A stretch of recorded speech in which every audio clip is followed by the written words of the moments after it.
Good morning, and thank you for joining us here on Conversations with Jack. This morning we have Tushar Aggarwal from Persistence.One to talk a lot more about what they're up to. But first, just want to give a quick shout out to our sponsors, OmniFlix Media Network and Citizen Cosmos. OmniFlix is building a multimedia network, peer-to-peer network for content creators, and I would encourage you to go check them out. And Citizen Cosmos produces a lot of really great high-quality content for the Cosmos community, as well as running a validator and building their own chain, a decentralized Google. So go check out both of those great projects. Awesome. Well, Tushar, thank you very much for joining me this morning. I really appreciate you taking the time this evening in India. So do you mind giving the audience just a quick introduction? Absolutely. And, thanks, Jack, for hosting, and, shout out to OmniFlix and Citizen Cosmos for this initiative as well.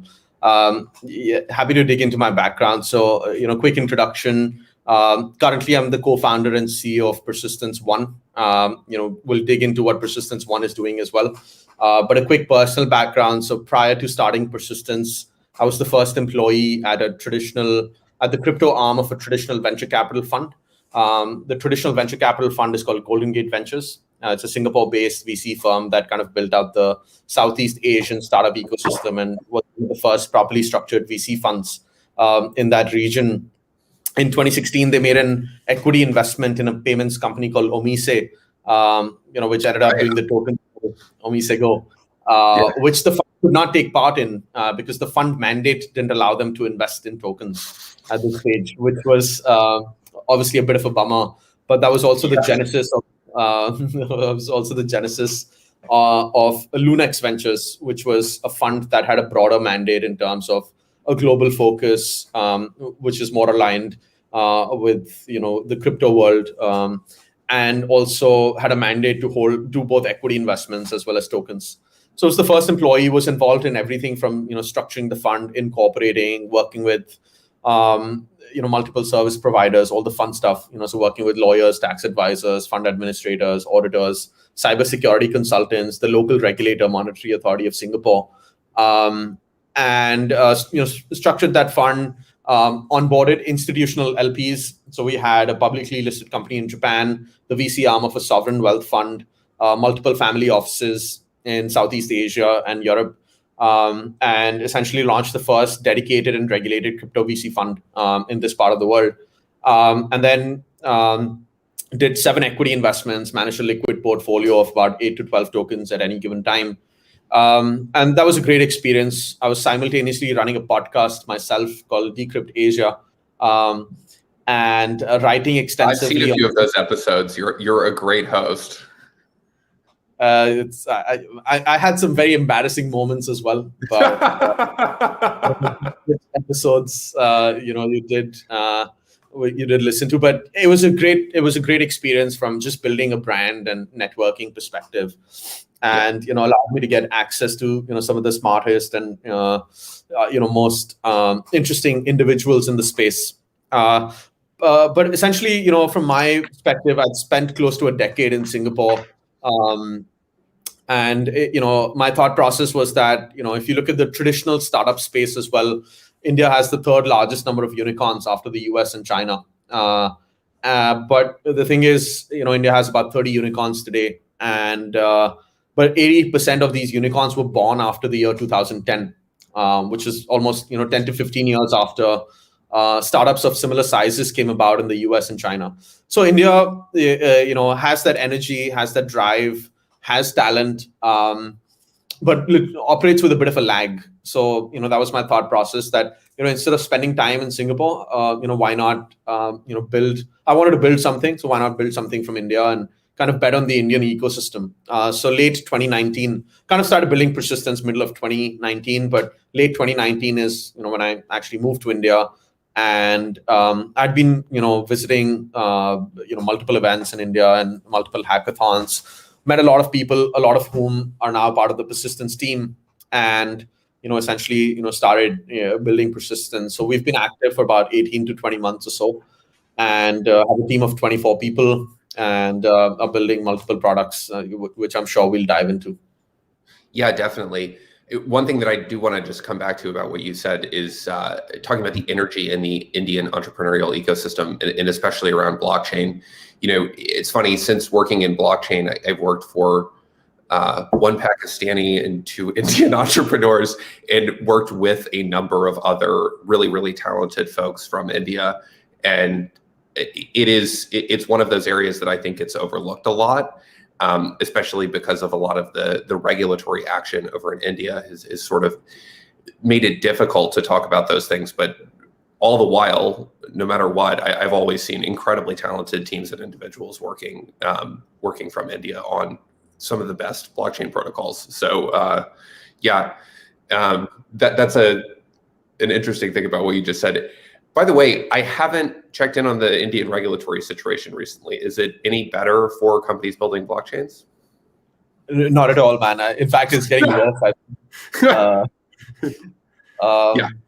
that's tough. Look, I think the thing is, no matter what you do, you have to fight a little bit more compared to your peers in the US and Silicon Valley or China, where you have easier accessibility to capital. You have ecosystems that are already developed. You have support systems in place, and you have exchanges, and all those things that come with running a blockchain project or crypto project. Yeah. Building from India, or like at least in this part of the world, it is much more of a challenge, but it also creates that resilience and that persistence to fight even harder, and essentially I think it leads to sort of more cohesion with the team and all those things. And so some of the problems that exist in the Valley, where you have some of the top talented people kind of leaving and being like, okay, I'm going to launch my own project, that kind of stuff doesn't happen here that much. And so you can build with a much longer time horizon, and it's a bit of a bigger fight. But again, for me, one of the things that worked out well was that I was based in Singapore and had pretty global exposure, and so spent a lot of time in Korea and China, Hong Kong, Singapore, the Middle East, and so brought that sort of global exposure, but then benefit from some of the things that India provides as well. Yeah, that longer time horizon is something that I've seen over and over again out of the Indian entrepreneurs I've worked with. And I think Sisla, who hosts this podcast, is a good example of that. He's got a decade of experience in sort of traditional media delivery and is building this platform to kind of bring that to a decentralized audience. So with that in mind, one of the first things that Persistence was working on was Comdex. And I think when I met you, you were working primarily on Comdex. Where are you guys now? And how is this sort of world of asset-backed NFTs going? Yep. So the backstory with Comdex is that, even before Persistence existed, we got in touch with the family office that has a very strong nexus in the commodity trading space, and a commodity trading organization based out of Singapore. And essentially, we started from the actual end use case and then kind of trickled down to the infrastructure level. Essentially, initially tried to build Comdex on multiple other protocols, including some on the private blockchain side, but also on Ethereum and Waves, which is the Russian platform, and then ultimately kind of zeroed down in on Tendermint. So big believers in PoS, DPoS, and essentially the work that the Cosmos Tendermint folks were doing. So kind of zeroed down on that, and that's how Persistence came about as well. And so essentially what Comdex is an end-to-end decentralized commodity trading and trade financing platform. So essentially captures the end-to-end journey in terms of onboarding trading organizations, onboarding the traders within those trading organizations, tokenizing assets, which in Comdex's case is a thing called bill of lading. A bill of lading essentially is a document that the port authority issues when goods have been loaded onto the ship. This bill of lading gets traded multiple times while the goods are still on the ship, essentially what we do is we represent this document, similar to how every CryptoKitty is unique. Every bill of lading is unique and hence can be represented buy an NFT. And so these NFTs get traded against stablecoins on our platform. The stablecoins are essentially digital representations of fiat in a bank, very similar to how like USDC or USDT work. And so you have the onboarding part, the asset tokenization, the DEX itself to facilitate trading of NFTs against stablecoins, and then ultimately you have trade financing, where you can put these NFTs as collateral and facilitate borrowing, lending against those NFTs, because most of the commodity trade that happens in the world is on a financed basis. This is a market that I think a lot of entrepreneurs are looking at, but you guys are way ahead in terms of actually implementing that. And I think that with the craze in NFTs right now, with that Beeple auction recently raising over 60 million, which is just wild, a lot of that focus has ended up being on the art world in NFTs. But I do think that the potential for NFTs to represent things like cargoes on ships in some of these really large commodities is a vastly larger market in something that's potentially a lot more interesting. And that's led you guys to sort of do a lot of the pioneering work on NFTs on top of Cosmos, including Interchain NFTs. And I know you guys have been involved in that. How is the Interchain NFT effort going? Yeah, so again, a lot of the seminal work for NFTs was done sort of keeping the Comdex use case in mind. And essentially what we wanted to do was turn that into a standard, or make it more generalizable, or standardized, so that not only do these NFTs capture the commodity trading use case, but can be generalized into other things like trading of carbon credits, or some of the other use cases that have recently become very popular in terms of collectibles or art. And so that's how the InterNFT working group was established as well, which we lead along with the IXO folks, and which is backed by the Interchain Foundation.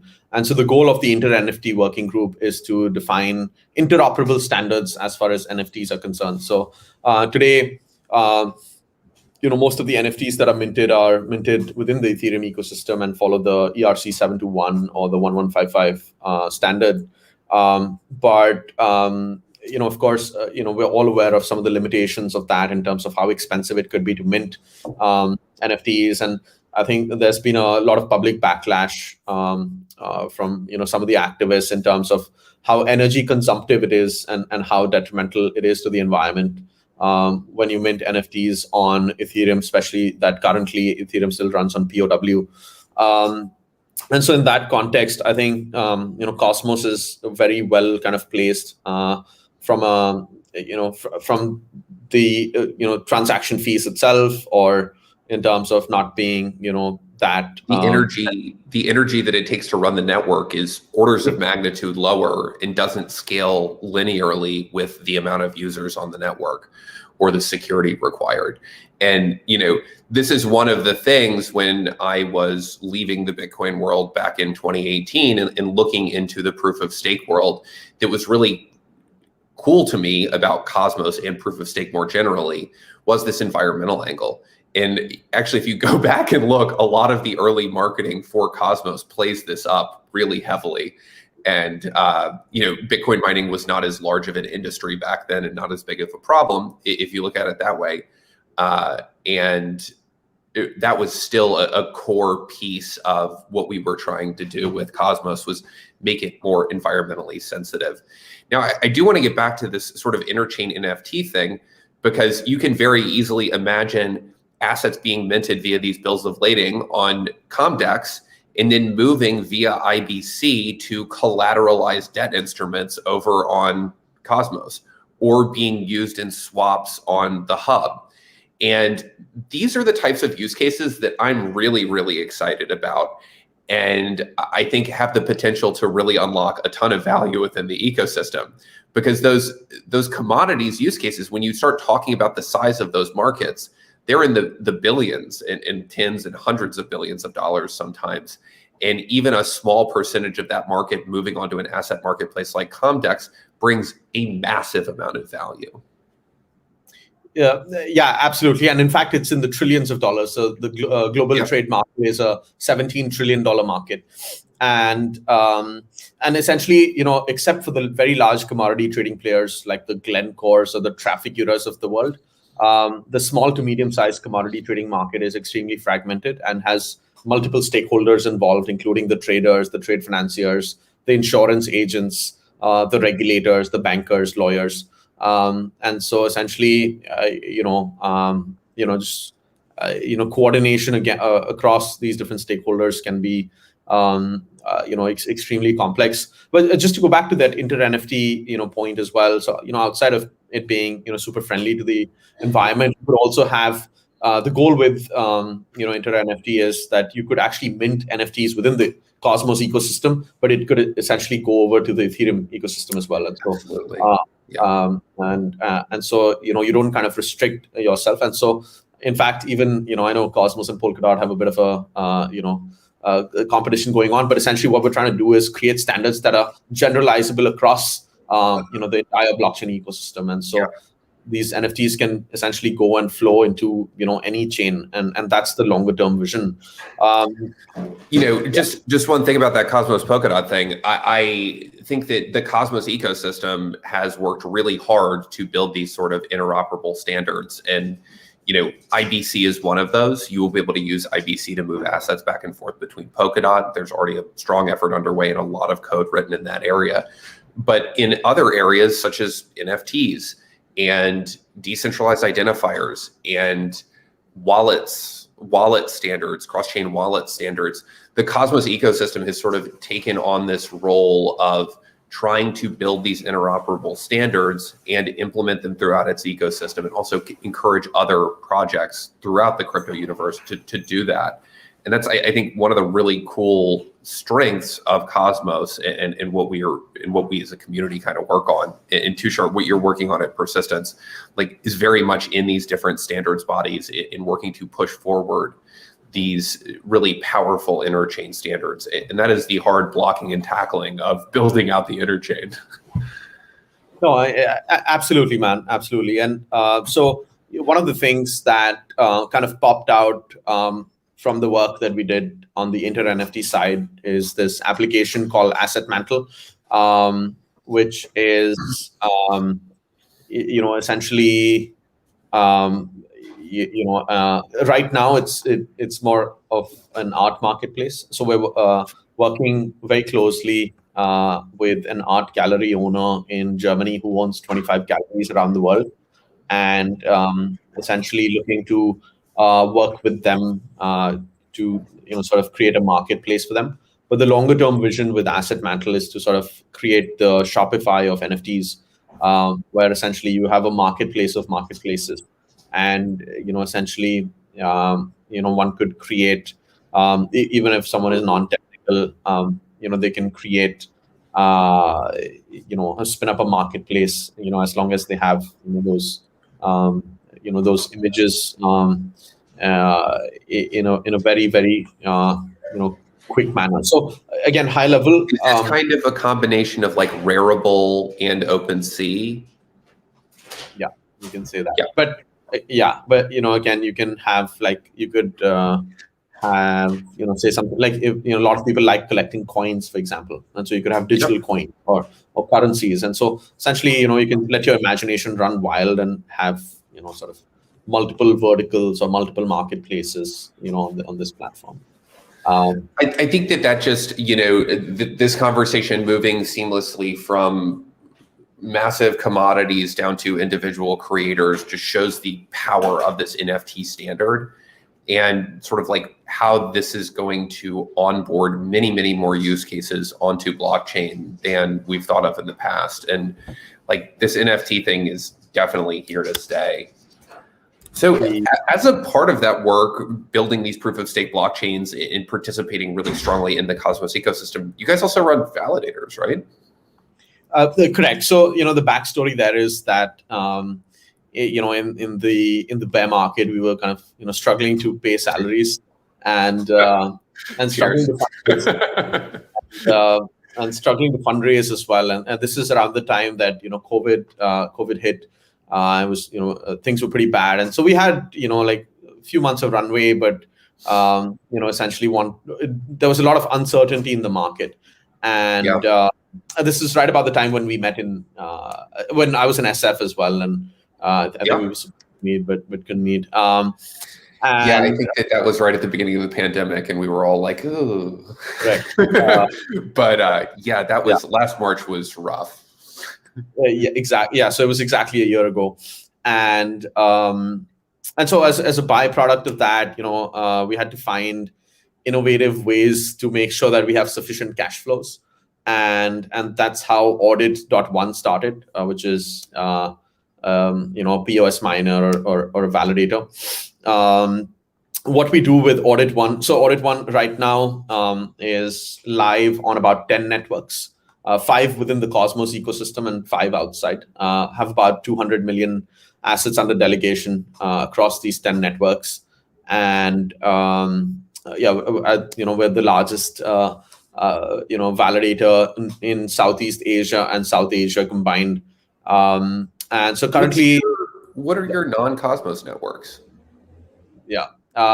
So within the Cosmos ecosystem, we have Cosmos, Terra, Iris, Kava, Akash, and Injective, which is soon to be launched. And in non-Cosmos, we have Near, Scale, Cello, and Marlin at the moment, but we will be expanding to ETH2 and the Polkadot chains as well. So essentially, this kind of ties into the stuff that we're going to talk about, around staking derivatives as well, and what we're trying to do with that. But yeah, essentially, Audit.One just kind of started as a way to just pay the bills, but has since we've scaled it up very rapidly. So we've had a 200x growth in the last 9 months.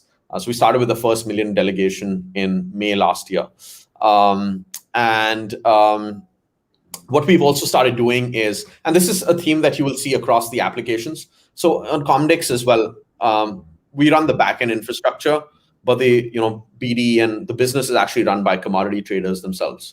Asset Mantle, we run the backend infrastructure, but the actual working with artists is with someone who already owns art galleries and has connections with artists. So even with Audit.One, what we've done is not only do we run our own validator nodes, we're working with a $1 billion Swiss asset management firm that wanted to get into POS mining as an asset class. So given the zero interest environment in Europe, or the negative interest rate environment in Europe, there's huge appetite from institutional folks to generate fixed income yields. And so we're running these guys, they have capital, but don't know how to run validators. So we're white labeling our solution to this, to this fund. And essentially, that allows us to sort of make inroads onto the institutional side as well. And in fact, the introduction that was made, to the art gallery owner was, through this fund. So again, it's crazy in crypto how one thing leads to another, which leads to another, and all sort of, interconnects. I think that there's a lot of folks like yourself who have ended up getting into the proof of stake validation business. And one of the things that I heard when I was joining the industry, the proof of stake back in 2018, is that no one wants to run their own hardware, and it's going to be really hard to build validator sets. And I think what we found is that there's actually a lot of people who do want to run hardware, and there's a lot of people who can do it pretty well. And finding and building those validator sets offers a lot of opportunity for companies to support these networks that they're building, and to also do the sort of BD. The validator business is a lot of talking to other validators and comparing notes, and the connections that brings, because these networks are cooperative, I think is really fueled a lot of growth within Cosmos and the proof of stake system generally. So really cool to hear that you guys are also doing a white label offering as well. I know that's a really interesting business. Bison Trails was just bought by Coinbase, and there's a lot of activity in that sort of white label validator space right now. Absolutely, and I think it's a bit of a blue ocean, right? I was not into crypto early enough to get into Bitcoin mining, But I think I wasn't either. And I think proof of stake offers that opportunity, but I think some of the bigger players don't still understand the potential of this. I truly think if things go well, and especially with ETH2 launching, like getting to 1 billion assets under delegation is not even that difficult to do.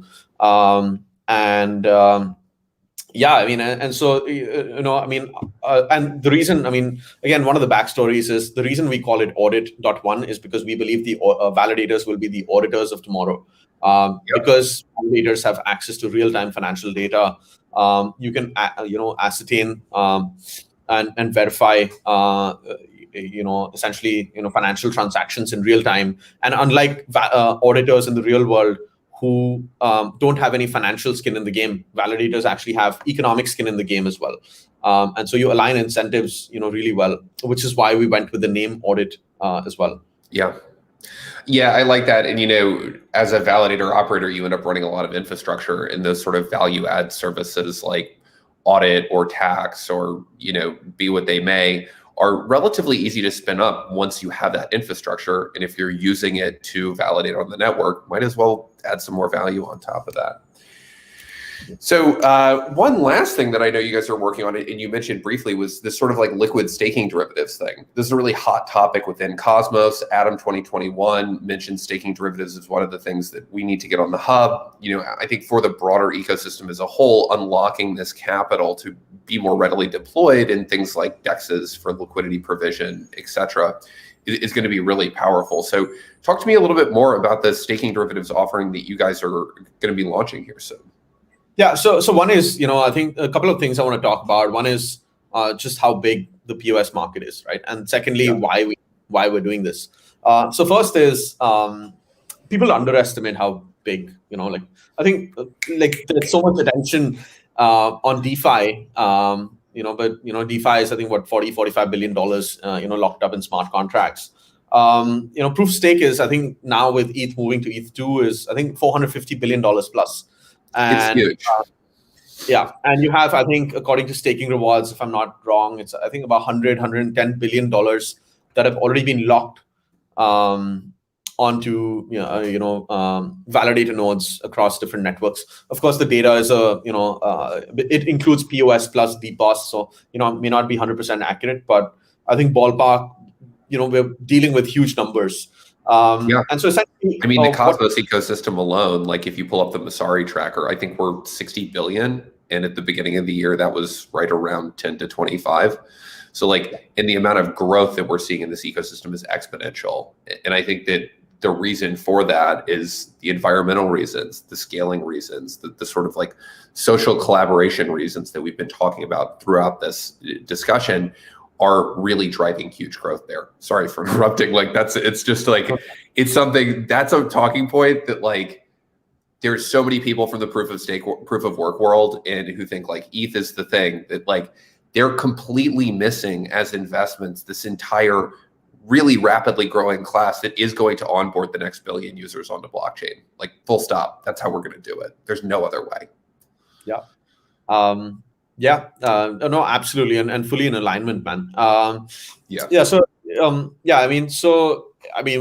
We saw how big the market was, but I wish our eyes would have opened up a little bit sooner as well. But essentially, how we came across this liquid staking thing was as a way to build the persistence brand and as a way to ensure high quality distribution of the persistence token to folks that are already familiar with staking. We ran a StakeDrop campaign in October, from October last year. It's still ongoing right now on multiple chains. And so essentially, where stakers can I go to check out information about the StakeDrop? Persistence.one/StakeDrop. So we were essentially allocating 1% of our supply to multiple chains inside and outside of the Cosmos ecosystem. Again, to your point, which you raised kind of about Audit.One as well, we're sort of interoperability maximalists. So, from our perspective, there is no one chain to rule them all, right? and again, whether it's interoperability within Cosmos or interoperability with other blockchain networks, that's what we want to drive. And essentially, that's why we take a very, very multi-chain approach, including working with ETH and some of the other chains. So, but coming back to the StakeDrop, essentially stakers of Atoms, Kava, Terra, Luna would get an airdrop. So within very, very quickly, we had $980 million worth of staked assets that were participating in the StakeDrop. Within the first 48 hours, we had about, I think, 40 million atoms that were participating in the StakeDrop of launching this product. And across the 4 chains that we've already run the StakeDrop on, we had 3,000 plus delegators that were participating. And so essentially what that showed us was there was a huge demand from stakers to unlock liquidity from staked assets or to generate additional yields from staked assets. We have 100 billion plus locked, to secure all these blockchain networks. But what if we could give these stakers, additional yields? But the big point here is without affecting network security or the governance of the underlying protocol. And so essentially, Pstake application. So we haven't launched the website yet, but essentially this is going to be launched on the 13th of April. So everything has been built. We're just getting some audits done and things like that. And that's the XPRT chain? No, so it's going to be launched initially on the Ethereum chain. So the assets are going to be minted on Ethereum. And so essentially what's going to happen is we've developed a custom bridge between the Cosmos Hub and Ethereum. And cool. Essentially holders of Atoms to begin with, but rapidly other chains as well. Within the Cosmos ecosystem and outside, as we expand this product, can deposit their Atoms to wallet that is controlled by multiple multi-sig, multi-validator kind of bridge, and essentially representative tokens when we're following a 2-token model. So we have a staked token or a staked atom to begin with, and an unstaked atom, which are 2 separate ERC20 coins to begin with, issued. So as soon as you deposit your atoms, you mint some unstaked atoms. You can choose to keep those unstaked atoms, and I can kind of talk about what you can do with these unstaked atoms. But if you choose to convert them into staked atoms, then you'll keep earning unstaked atoms in the background, similar to what happens at the actual protocol level, where if you stake atoms, you keep getting unstaked atoms as rewards. The other problem that we're trying to solve here is the problem of getting earlier redemption. So different chains have different cool-off or unbonding periods, 21 days, 28 days, depending on which chains you're on. And essentially what we are doing is creating a marketplace where unstaked atom holders can supply liquidity to a pool and essentially for a fee, provide earlier redemption to folks who are holding on to staked atoms but do not want to wait for 21 days.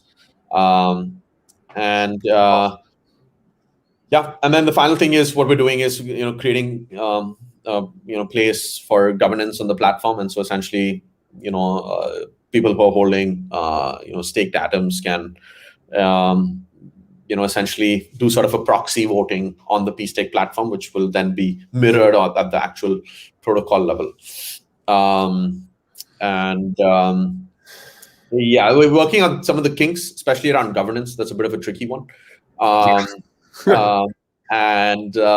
But yeah, essentially what can also happen is you can, for example, a lot of liquidity is still, within DeFi, still within the within the Ethereum ecosystem. So what you can do is you can use your staked atoms and use it on borrowing lending platforms, or you could supply liquidity to the STK Atom USDC pool on Uniswap, for example, and earn fees from the transactions happening on Uniswap. So essentially, we could get to a point, and you can do interesting things with the, for example, STK Atom USDC LP token on Uniswap as well, stake it back onto our platform, and earn some additional tokens. So essentially, by just holding onto staked atoms, you're earning atoms as rewards. You may be earning fees from Uniswap. You may be earning some, some other token, from the LP token that you're staking. And so effectively your, staking rewards, your rewards for holding staked atoms could go as high as 30-40%. And so overall, we hope that it increases network security without affecting, governance, and also create additional incentives for end users to, stake their atoms or other POS coins. Awesome. Well, Tushar, thank you very much for joining us today. And I really appreciate learning a little bit more about what you guys are working on over Persistence right now. And stay in touch, and let's chat soon. I think there's one question from the audience. Oh, yeah. The one question from the audience. When XRPT sovereign chain? XPRT, yeah. So we're going to launch this month. So token generation is happening this month. And that's exciting. And so, super excited for that as well. And, we haven't released any details publicly, but we'll be doing so in the next week or so. I would encourage everyone to join our, social channels, Telegram, Twitter, Reddit, Discord, we're everywhere. Yep. Awesome. Tushar, looking forward to that, and see you soon. Thank you very much. Thank you so much, Jack, and thank you, OmniFlix and Citizen Cosmos. Oh, yeah, absolutely.